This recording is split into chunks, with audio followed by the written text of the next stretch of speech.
I'm Niecy Nash, and you're watching what? HumorMillMag.com. Get into it.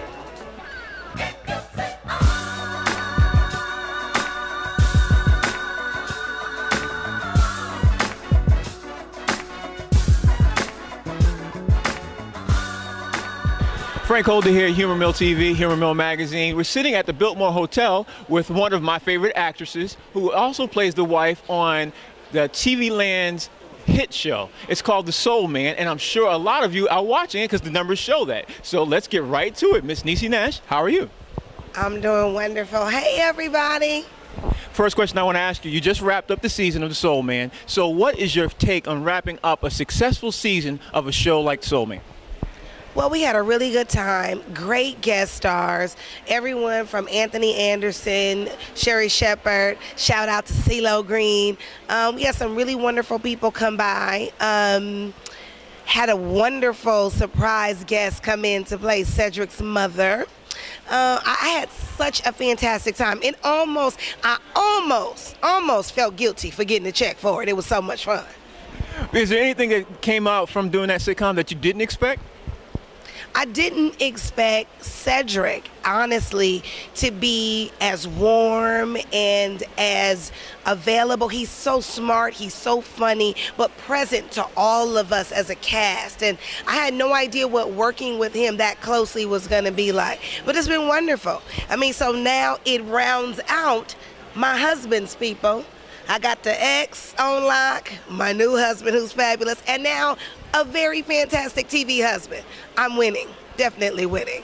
The camaraderie was almost something that we could talk about, like people didn't expect that. Because as you know, some work on a sitcom, some things don't work well in it. But with you, it seemed like everything, with both of you, it seemed like everything was almost working like perfectly. Can you expand on that? Well, it's not just with Cedric and I, the cast, period. John Beasley, Jazrae Cole, the very handsome Wesley Jonathan. We all are a family, I feel like, behind scenes. You know what I mean? We are supportive and love one another and encourage one another. They all came to my anniversary party. I mean, we hang out offset, on set. So, you know, capturing it on camera is easy to do because it's genuine. You know, I have to say that I watched almost every single episode, maybe missed one or two, and every single episode it seemed like you two were just loving couple. I mean, can you expand on that? We're not used to seeing black couples who are loving and love each other and talk wonderful about each other on camera. Well, it's very interesting because when Cedric folks talked to me about taking on this character, I said, well, what is their relationship like, you know, the husband and wife? Because I'm in such a loving place. I'm all things love, you know.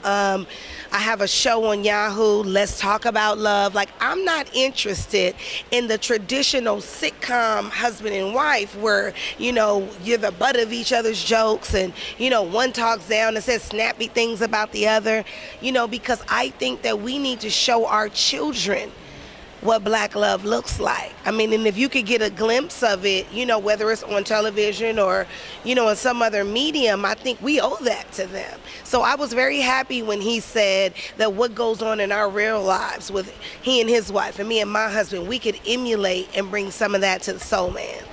This is 20 years removed from the Cosby Show, so it's something good for the younger audience to take away from that. What would you say that you really would like the younger audience to take away from the Soul Man when they see it? Well, I think I would like them to take away a couple of things. One would be to follow your passion, because that's exactly what happened with Cedric's character. He was on stage, he had the limelight, he was an R&B sensation, and he walked away from that to follow his heart. You know, and at the core, I think that's the main point. Follow your passion, and the money and the happiness and all that will come, you know. And then if, you know, you want to take some tips from First Lady Valentine, I don't mind that either.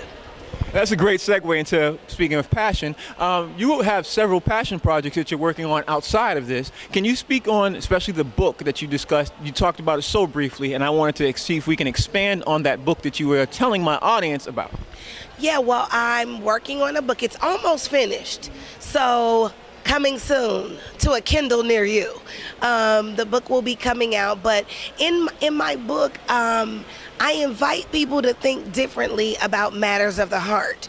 You know, it's interesting because love is the thing that we were created for, yet we find it the hardest to navigate.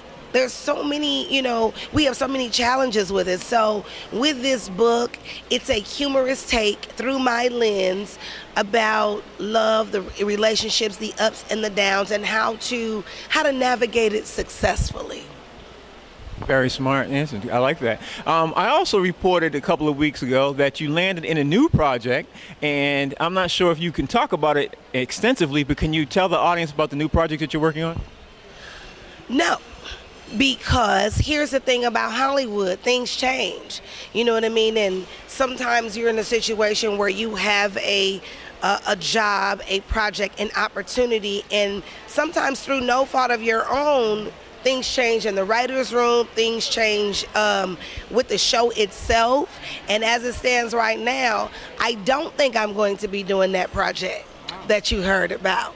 But I mean, it's good to discuss also though too, I think sometimes, so people can understand the ebb and the flow of the business. You know what I mean? Because just because you're working doesn't mean you're going to always, you know, work.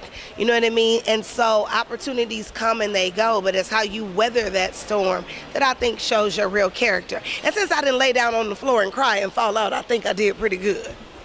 Well, last question. Can you tell everybody out there what your upcoming project is besides the Soul Man that you have that we could look forward to with you? Well, a couple things. One thing that people can tune into is a show that I have online called Let's Talk About Love. It's on Yahoo, and you know, the series will mirror the book a little bit, but you actually get to see me live talking about, discussing, and tackling some of the major problems that people deal with in relationships, from why do men cheat or why women always like to date bad boys, to, you know, even foods that you can eat that will spice up your love life, you know, all sorts of different things, how to survive a breakup, you know, but I absolutely love that project. And then, oh my goodness, Mommy is finally coming to a big screen with something, with the project that I've wanted to do for such a long time. But now I have this feature film project that finally has writers attached, and it's moving forward at a very rapid pace. So I'm happy and excited, and I will come back and have to sit down and talk to you again to give you the details. I appreciate that. How can we follow you? Well, if you want to follow me on Twitter, I'm at Niecy Nash, or you can go to niecynash.com, and that's where you can get updates and find out all my foolishness. Thank you for taking out the time. Thank you for having me. Thank you, Human Meal. Mwah.